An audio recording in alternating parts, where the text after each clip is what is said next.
Mini London McCluskieganj प्रकृति की गोद में बसा ड्रीम डेस्टिनेशन आपका कर रहा है इंतजार। आइए अपने यादगार लम्हों को बिताइए ड्रीम डेस्टिनेशन में। राजधानी रांची से महज 50 किलोमीटर दूर आपका अपना ड्रीम डेस्टिनेशन।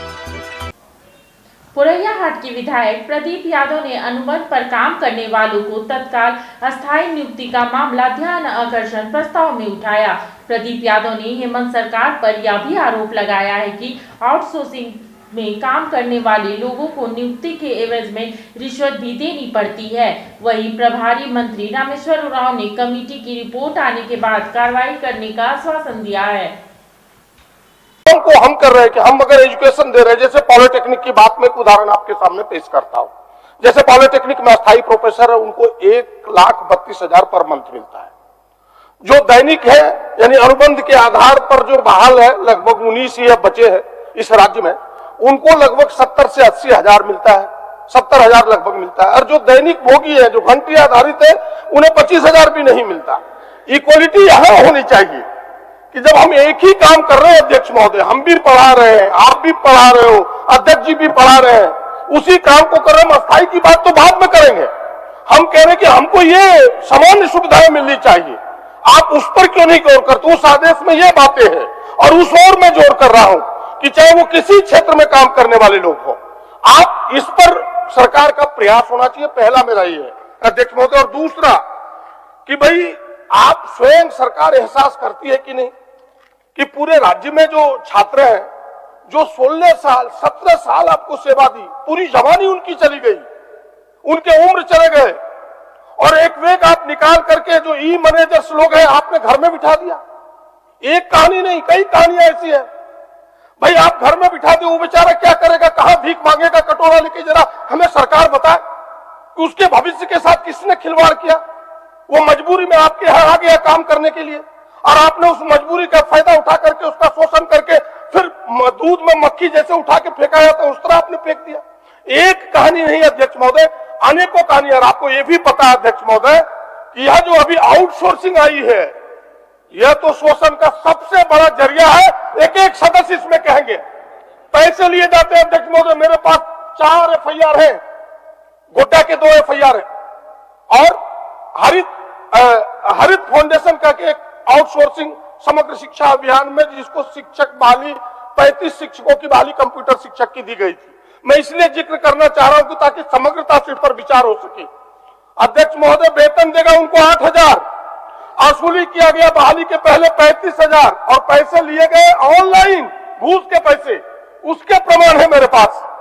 घूस के पैसे 35,000 करके ऑनलाइन लिए गए।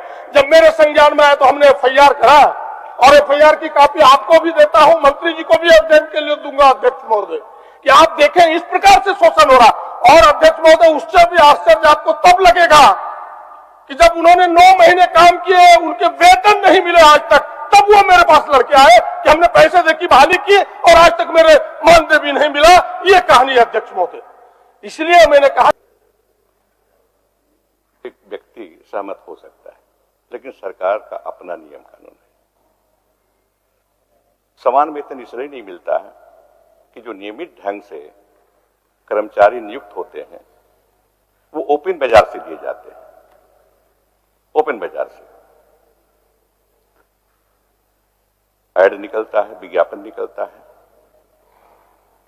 सभी अभ्यर्थी अपना आवेदन देते हैं, परीक्षाओं का आयोजन किया जाता है, परीक्षा देते हैं, कम ही सिलेक्ट होते हैं, ज्यादा रिजेक्ट हो जाते हैं, और तब नियुक्ति उनकी होती है। नियुक्ति के बाद ट्रेनिंग में भेजा जाता है, ट्रेनिंग के बाद कंफर्मेशन होता है, ट्रेनिंग के बाद वो सरकारी नौकरी में एक तरह से अस्थायी है जब तक उनका कंफर्मेशन नहीं हो जाए। और इक्वल अपॉर्चुनिटी सबको मिलता है, पूरे देश के लोगों नागरिकों को इक्वल अपॉर्चुनिटी, बराबर अपॉर्चुनिटी जो संविधान कहता है वो मिलता है। कॉन्ट्रैक्ट में क्या होता है, या फिर कहें इसमें आउटसोर्सिंग में क्या होता है, ओपन तो नहीं है। बहालिया है, यह संवैधानिक नहीं। सरकार जो परमानेंट बहाली करती है केवल वही संवैधानिक और वही वैध है, यानी ये सारी बहालियां अवैध है, सरकार का मानना यही है। तो फिर इन अवैध बहालियों को वैध बनाने के लिए सरकार क्यों नहीं विस्तार से, क्यों हड़बड़ी में जरूरत की चीजों को पूरा करने के लिए करती है? मेरा प्रश्न यहां खड़ा है कि भाई आपकी जरूरत हो गई तो फिर आप बाजार से जैसे तैसे लोगों को क्यों ले रहे हैं? थोड़ी देर हो जाए, लेकिन आप वैध तरीके से ही सबको ओपन अपॉर्चुनिटी दीजिए, और उसी में से अगर आपको टेम्पोररी ही करना है तो टेम्पोररी कीजिए, उतना मान दे दीजिए। कौन रोकता है?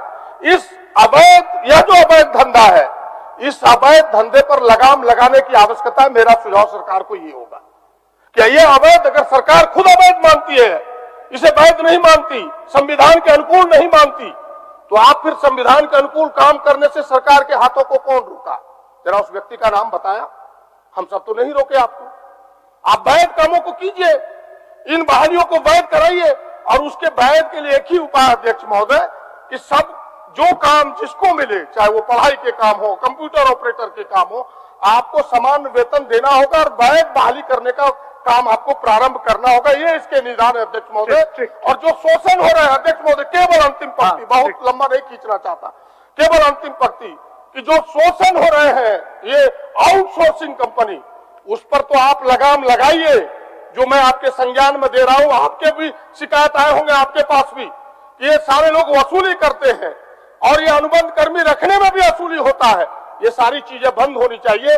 मुझे सरकार पर विश्वास है, लेकिन विश्वास रखते हुए इतना ही कहूंगा कि जितनी बातें सामने आई है सब पर विचार करे। अगर टेम्पोररी ही रोकना है तो उसके अस्थायी निदान करे और समिति जल्दी रिपोर्ट करे। 3 साल बीत गए, आपकी समिति कब बनी? बनने के हमको लगता है 2 साल हो गए समिति बनने का। 2 साल में आपकी समिति रिपोर्ट गंभीरता नहीं दिखा रही है।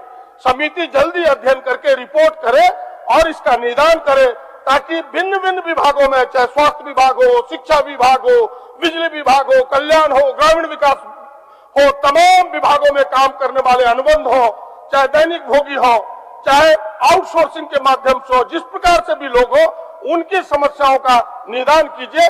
इसी आग्रह के साथ मुझे यकीन है कि आप निदान करें, वरना यह प्रश्न जीवित रहेगा तो फिर से यह प्रश्न उठता रहेगा। इसको कहीं न कहीं फुल स्टॉप दीजिए, कोमा लगा के मत छोड़िए। इतना ही मेरा आग्रह है। माननीय मंत्री जी, ठीक है, चलिए। जब टूटती है आस, जब थकती है सांस, जब रूठते हैं अपने, मुंह मोड़ता है जमाना, जब अंगड़ाई लेता है संकल्प, फिर बनती है कहानी, बनते हैं अनमिट निशान। देखिए मेरे साथ संघर्ष की दास्तां।